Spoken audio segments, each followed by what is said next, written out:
kalau udah jam 1, jam 2 itu selalu ada bunyi orang lagi renovasi rumah.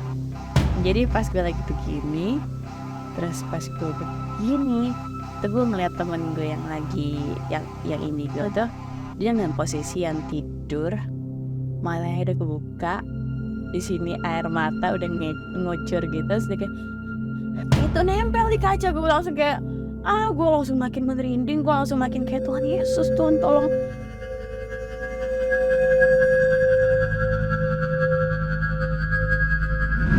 Halo sahabat Klaklik, kembali lagi di Kamis Klaklik Misteri. Kali ini kita akan cerita pengalaman yang cukup menakutkan dari Mbak Maria. Jadi saksikan terus Kamis Klaklik Misteri.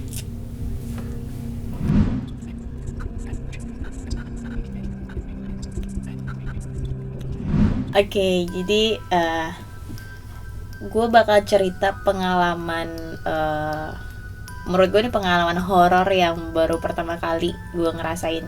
Udah pernah ngerasain kayak pengalaman horor-horor sebelumnya, cuman kayak yang ini tuh bener-bener wah real banget gitu. Sebenarnya ini tentang waktu gue KKN. Mungkin kalau cerita horor KKN udah lewat banget gitu ya waktunya, cuman ini gue baru mau ceritain. Jadi itu di 2000 di sekitaran 2016 ke 2017 gitu. Yang namanya salah satu kayak syarat untuk bisa lulus kampus itu kan pasti harus KKN ya gitu. Kebetulan gue itu KKN, kampus gue tuh di daerah Manado. Nah, terus gue KKN lah di sebuah desa di daerah Tondano. Tondano itu dari kota Manado masih sekitaran 1,5 jam sampai 2 jam lah sampai di situ. Kalau KKN itu kan pasti ada grup-grupannya ya. Ada grup. Nah, grupnya itu ada 4 cewek dan 3 cowok. Jadi kita ada bertujuh. Nah, itu di daerah Tondano tuh dibagi beberapa tempat untuk KKN gitu. Nah, entah kenapa waktu kita nyampe di desa tersebut, gue nggak bakal sebut desanya ya gitu. Nyampe di desa tersebut, itu tuh kayak ngerasa kok aneh ya. Tapi kayak ngerasa cuman kayak oh mungkin ini cuma feeling gue aja kali ini Kayak aneh. merinding mungkin kali ya. Baru dateng nih gitu. Terus kita udah dibagilah kayak rumah-rumah warga gitu. Kita dapat 3, 2 cewek di rumah yang pertama, 2 lagi di rumah yang kedua, sama yang 3 cowok dijadiin 1 di rumah. Di Manado tuh ada namanya rumah panggung yang dari kayu gitu. FYI, jadi di antara kita berempat cewek ini, 2 ini kita seperti orang normal pada umumnya. Kenapa gue bilang gitu? Karena 2 lagi teman gue tuh termasuk yang rada indigo. Yang satu indigo, yang satu lagi dia kayak punya ilmu. Dan dia udah ngomong di depan kalau gue tuh ada pantangannya. Dia nggak bisa memakan daun bawang. Makanannya ada daun bawang tuh dia nggak bisa makan gitu kan. Udah. Ini yang punya ilmu ya? Iya, yang punya ilmu. Okay. Nah, kebetulan waktu di pembagian itu 2 cewek. Gue tuh sama teman gue yang satu yang kita kayak biasa aja nih, tidak bisa melihat apapun. Maksudnya manusia biasa. Manusia biasa. Sedangkan yang satu indigo dan yang punya ilmu itu dia satu rumah. Tapi entah kenapa, karena kan kita nyampe di rumah yang disambut tuh di rumah pertama, yang si 2 teman gue yang punya kekuatan ilmu ini nginep, itu tuh rumahnya adem banget. Bener-bener yang adem. Kita kan kadang ada kayak insting tersendiri ya di saat kita sampai ke sebuah tempat, terus kayak oh ini adem nih, oh ini kok gue ngerasa aneh gitu. Gue sama temen gue pindah lah ke rumah yang satu yang harus gue tinggalin. Sebelum itu juga kita udah lihat si rumah bertiga cowok-cowok ini tuh nginap. Nah, hal yang selanjutnya yang membuat gue mulai ngerasa risih banget adalah kita itu kan kalau pagi tugas itu di kantor, kita sebenarnya kantor RW. Seberangnya kantor RW itu ternyata kuburan gitu kan, persis seberangnya. Jadi kayak ini kantor RW, seberangnya kuburan. Terus ada keranda gitu kan. Di mana-mana yang setahu gue tuh keranda itu pasti taruhnya di kuburan ya. Keranda itu di Keranda tuh di kuburan kan Kuburan. biasanya. Tapi tidak. Kali ini kerandanya ada di kantor RW tersebut gitu. Ya kita gue sama temen gue yang sebagai manusia biasa itu ya udahlah. Terus ada satu momen dimana kita mau ke WC. Gue sama temen gue mau ke WC. Terus dia udah masuk duluan. Ini yang indigo ini. Terus dia gini, jangan ke WC sini, udah di WC rumah aja. Oh dia kayak udah punya feeling gitu ya? Dia udah ke belakang, memang dia udah ke WC belakang. Jadi daerah di kantor RW tuh semakin ke belakang tuh semakin gelap gitu kan. Banyak. Udah deh, nggak usah gitu. Oh yaudah, karena kayak gue udah dikasih tahu kayak gitu, ya itu kayak warning gitu nggak sih? Jadi gue nggak akan ke WC situ, gue ke WC yang di rumah tempat gue nginap gitu. Cerita yang mulai aneh selanjutnya adalah di rumah para cowok-cowok nginap gitu. Mereka cerita, ada hal-hal aneh yang jadi di rumah lantai 2. Mereka tinggal di lantai 2. Jadi misalnya mereka tuh ninggalin laptop sebelum tidur dalam keadaan terbuka. Dalam keadaan tertutup. Besok paginya kebuka. Jadi kayak ini tutup, besok pagi mereka bangun di ruang tamu tuh udah kebuka. Ya secara logika siapa gitu kan yang buka.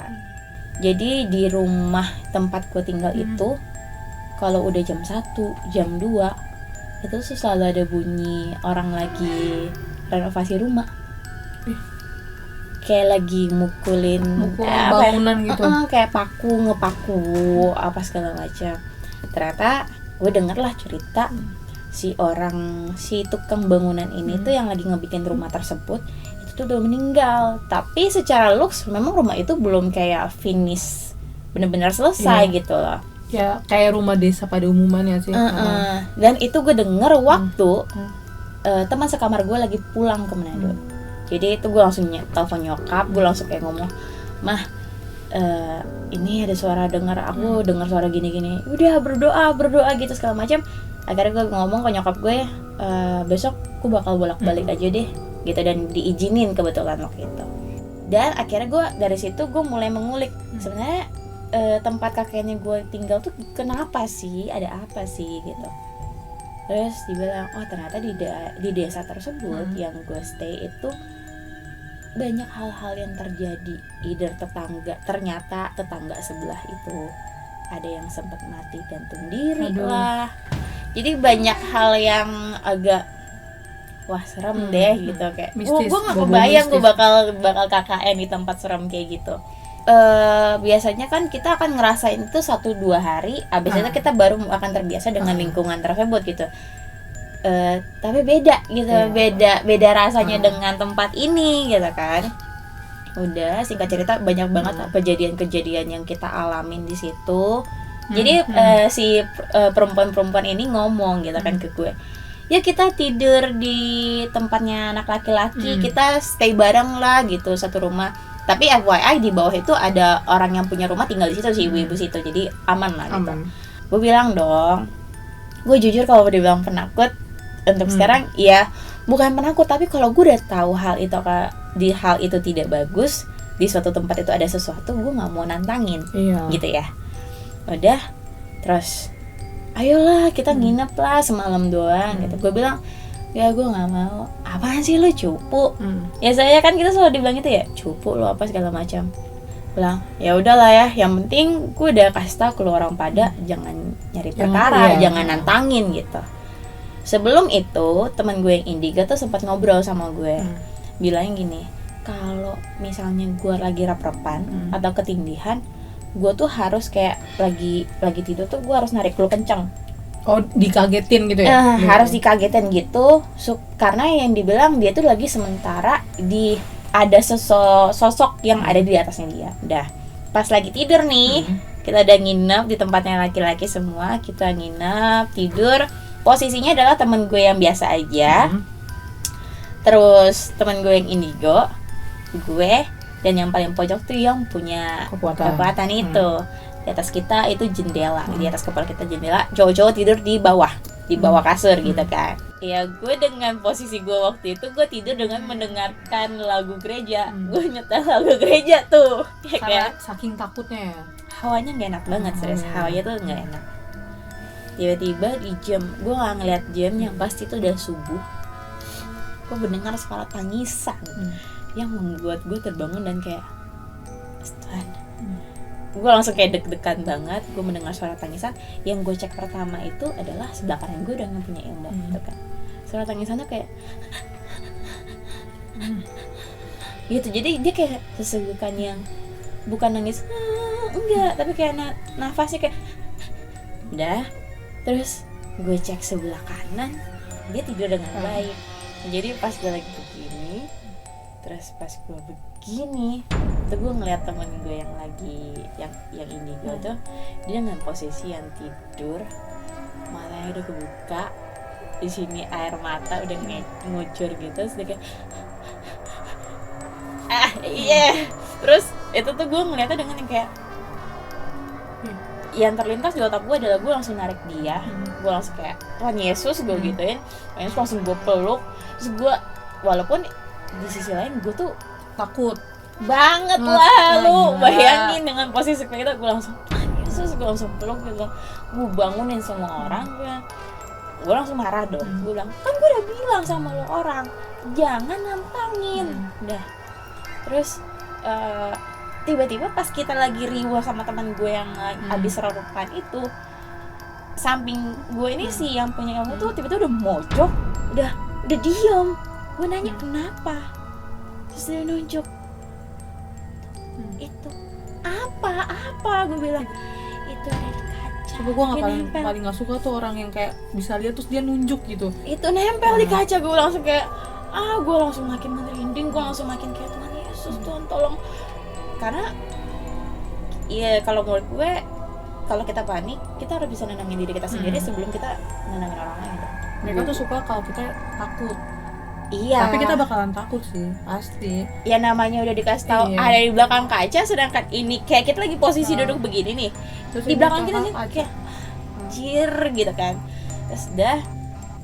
Terus gue berusaha untuk menenangin dan udah ya tidur. Itu gue selalu ngantongin namanya minyak zaitun yang udah didoain gitu kan, namanya perapat. Gue langsung kasih ke teman gue juga gue pakai di sini, jidat gue ke teman-teman gue, terus bilang ya tidur yuk, udah tidur. Walaupun gue nggak tidur situ, gue tetap dengan putar lagu gereja dan gue berusaha untuk kayak tenang gitu kan. Tiba-tiba dia bilang gini, matiin lampu dong, silau. Terus akhirnya ibu yang punya rumah itu tuh kita berusaha untuk kayak ngedoain gitu. Terus kita lagi ngedeketin dia untuk ngedoain, gue di situ gue ngerasain yang mental. Ujung rokok tuh diginiin. Itu biar apa? Tapi yang gue herannya adalah pas dia lagi dikitin, dia teriak panas.